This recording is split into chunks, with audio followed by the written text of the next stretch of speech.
Okay, this is going to be a bit different. This is a response video to Coach Red Pill, Deregulation of the Sexual Marketplace. Now, this video that I'm responding to is a year old, and so, but still, I thought it was something that needed responding to anyway.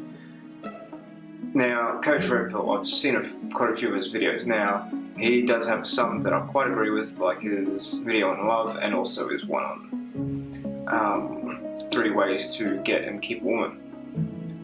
They were very informative and I agree with them overall. This one, however, I very much disagree with in many ways, and I'll point those out bit by bit. As I said before, this video is a year old, so maybe his views have changed, but I can only respond to what was said. So now he bring up the rules, the social rules from 150 years ago, etc. Also, what I noticed with the wanting to bring back the social pressure and the regulation of the sexual marketplace.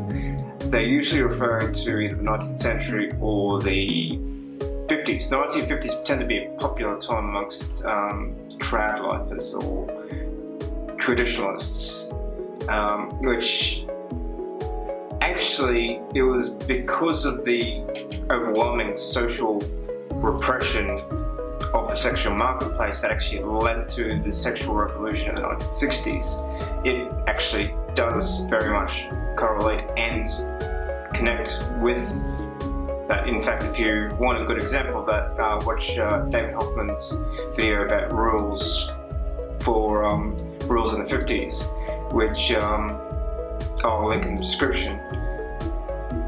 And also the 19th century,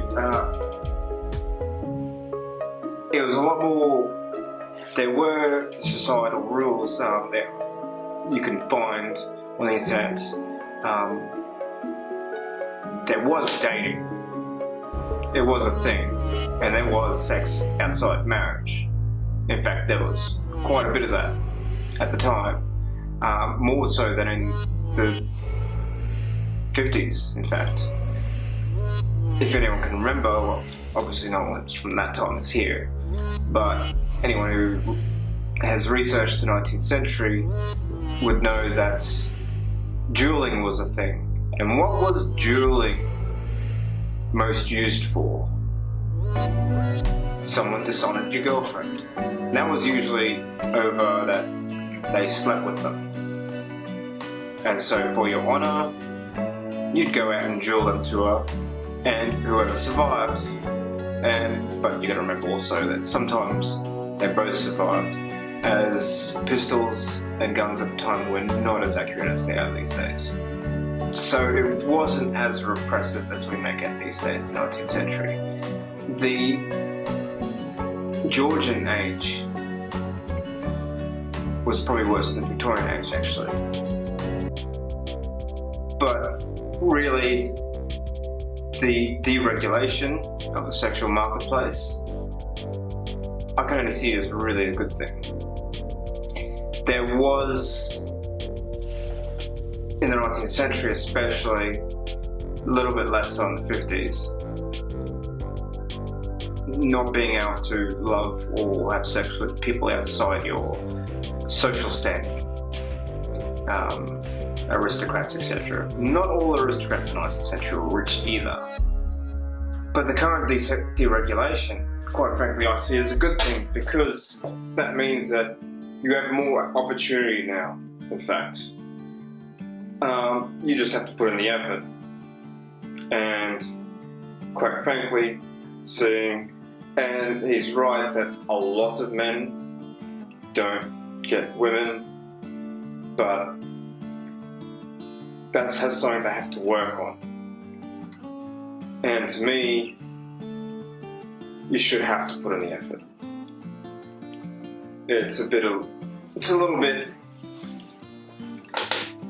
jarring to get the reward with no effort put in, quite frankly. And I don't. I feel a little bit pity, but at the same time,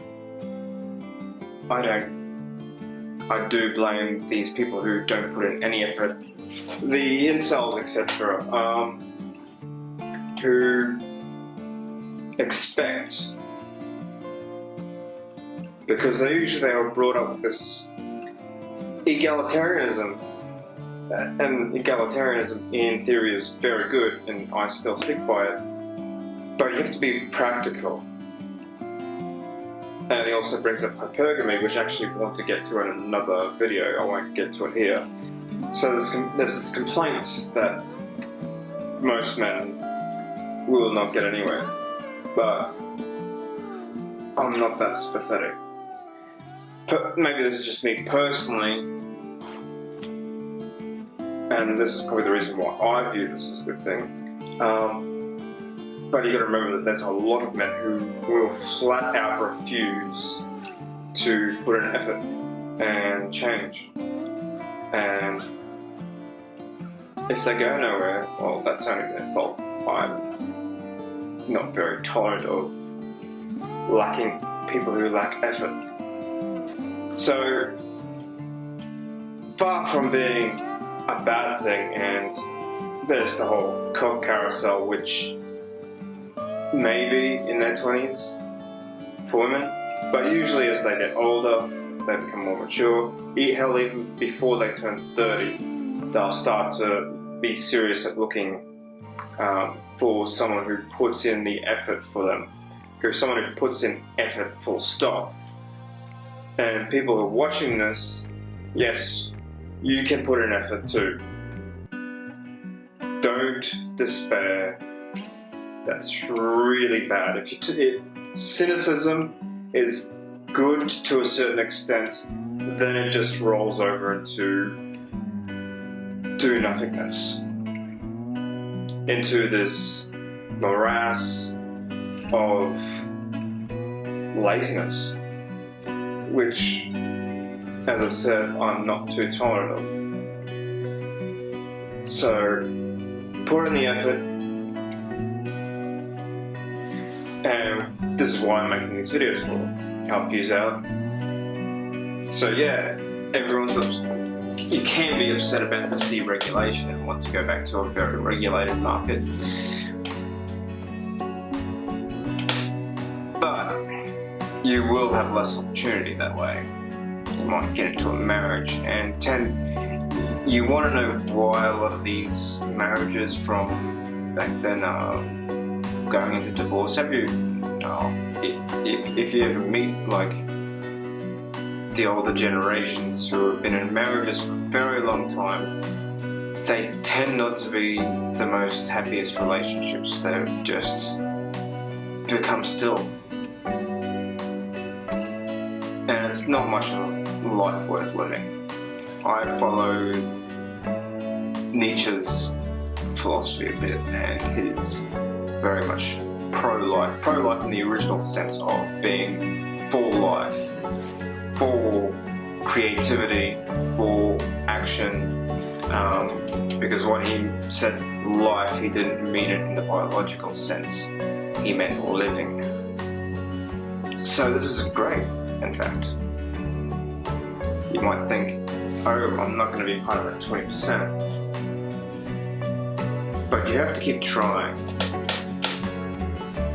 And you've got to remember that most guys, I mean, they say that all these girls who just want to go out and superficially judge guys on their appearance, and that's all they go for, all their money, etc.